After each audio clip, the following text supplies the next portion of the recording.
J'espère que vous allez bien. De base, je voulais parler, donc j'ai terminé le livre numéro 2 de David Fuenkinos. Je voulais faire une vidéo dessus, mais j'ai regardé que la dernière vidéo que j'avais faite, c'était une vidéo sur le livre de la femme Martin de David Fuenkinos.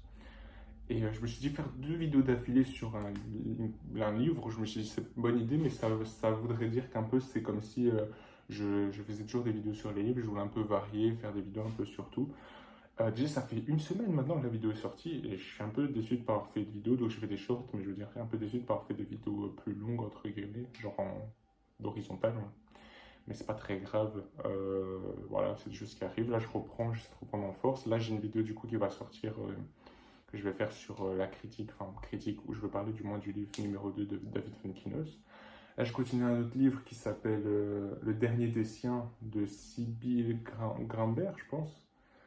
Pour l'instant, je kiffe pas trop, mais c'est intéressant de voir un peu aussi des livres voilà, un peu voir ce que ça donne. Je vais le lire, je termine, puis je parlerai de ça aussi. Je ferai aussi d'autres vidéos. Le sujet de cette vidéo, il parle du fait que j'ai remarqué que beaucoup de gens avaient des projets. Et c'est une bonne chose, sauf qu'il y a beaucoup de gens qui se mettent de la pression par rapport aux autres. Moi, j'en fais partie. Moi, maintenant, mais j'en faisais quand même partie. En gros, en d'autres termes, quand j'entendais quelqu'un dire ah, je vais commencer à aller à la salle 5 fois, 6 fois par semaine, je me disais par exemple ah, il va être beaucoup plus musclé que moi, tu vois. Enfin, des remarques un peu de gens qui n'ont pas confiance en eux, tu sais, j'avais pas confiance en moi, encore maintenant, mais un peu moins. Et du coup, bah, je me disais, ah, il va faire ça, il va devenir meilleur que moi, si, ça. Mais en fait, je me suis rendu compte avec le temps, bah, déjà que c'est absurde de se comparer, mais d'autant plus le fait que parler c'est une chose, mais agir c'en est une autre, tu vois. Donc oui, il y a beaucoup de gens qui disent qu'ils vont faire quelque chose, un peu comme les résolutions du nouvel an, tu vois. Tu passes la nouvelle année, tu as des résolutions, et tu te dis, bah, je vais faire ci, ça, au final, tu les fais pas. Et, euh, et j'ai remarqué ça aussi, en fait, il y a plein de gens et tout qui font un peu, et après ils s'arrêtent. Et du coup, bah, nous, on est impressionnés, on se dit, ah mince, cette personne va me dépasser ou quoi, tu vois. Bon, déjà, faut pas se dire ça, mais même si on se le dit. Et en fait, bah, non, pas forcément, tu vois. Il y a beaucoup, pour la plupart des gens, bah, on arrête très vite ce qu'on fait. Et alors, moi, j'en suis venu à un truc, bon, je le fais déjà, hein, mais je trouve ça intéressant d'en parler parce que bah, le but de cette chaîne aussi, c'est de parler avec les gens, de conseiller. Bon, je suis pas le meilleur conseiller, je suis pas le meilleur humain de la Terre pour dire quoi faire et ne pas quoi faire, mais si je peux ne serait-ce qu'aider une personne, ce serait cool. Donc voilà, travailler beaucoup par jour, c'est bien. Ce qui est très cool aussi, pour des gens qui ont du mal de se concentrer pendant plusieurs heures, c'est le faire un petit peu, tu vois.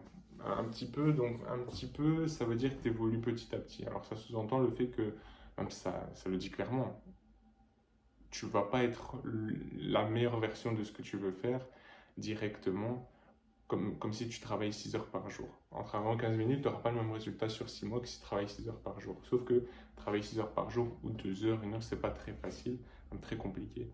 Alors, travailler peu, 15 minutes, 5 minutes, 10 minutes, alors tu avances petit à petit. Alors, tu ne vois pas les résultats, donc ça peut être très, très, très démotivant. Mais si tu continues le processus sur plusieurs années, et ben là, tu verras un sacré résultat, là où les gens abandonnent. Je vais donner un exemple.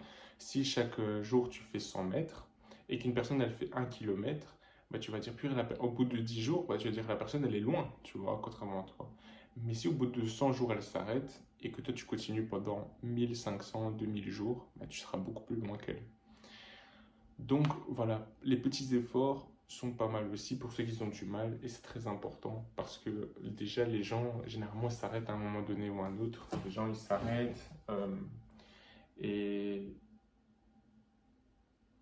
c'est ça aussi qu'il faut prendre en considération. Les gens s'arrêtent parce que voilà, après c'est dur de maintenir un groupe truc, un groupe programme et surtout qu'à partir d'un moment, bah, on a d'autres occupations, on n'a plus trop envie de faire ça. Donc c'est important, je trouve, petit à petit, tu vois. Et puis ça apprend la discipline. Par exemple, genre les échecs, bon, je suis pas très fort et j'avance très doucement pour être honnête. Par exemple, là, je suis passé de temps 200-300 Elo à 500 mais sur quoi, un mois, 2 mois, tu vois. Alors que techniquement, bah, je pourrais être à 800-900 si je me laisse, j'avais pris le temps de me la buter à ça, à travailler 2 heures par jour et tout. Mais je l'ai pas fait, tu vois. Ce que je fais, c'est en revanche, c'est parce que c'est pas un truc ça, j'aime énormément, mais pas au point d'en jouer 2 heures, 3 heures par jour, parce que ça me stresse et tout.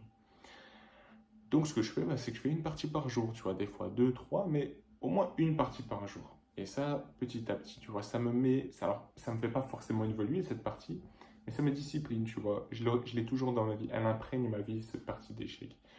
Et petit à petit, ça me fait évoluer. Et peut-être qu'un jour, là, je vais prendre plus d'intérêt et j'aurai un petit bagage. Tu vois, c'est comme la lecture. Bah, c'est vrai que c'est bien de lire 80 pages par jour, mais si tu lis ne serait-ce que 2 pages par jour, une page, bah, t'habitues ton corps, tu vas avoir toujours cette page. Tu vois, et à un moment, bah, peut-être que le sujet va t'intéresser au point de lire 2, 3, 4, 5 pages, comme les échecs, de jouer une ou deux parties de plus, etc.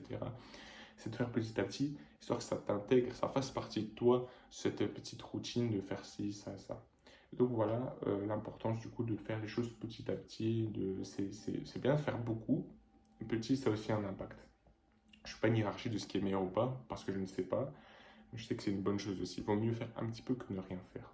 Donc voilà.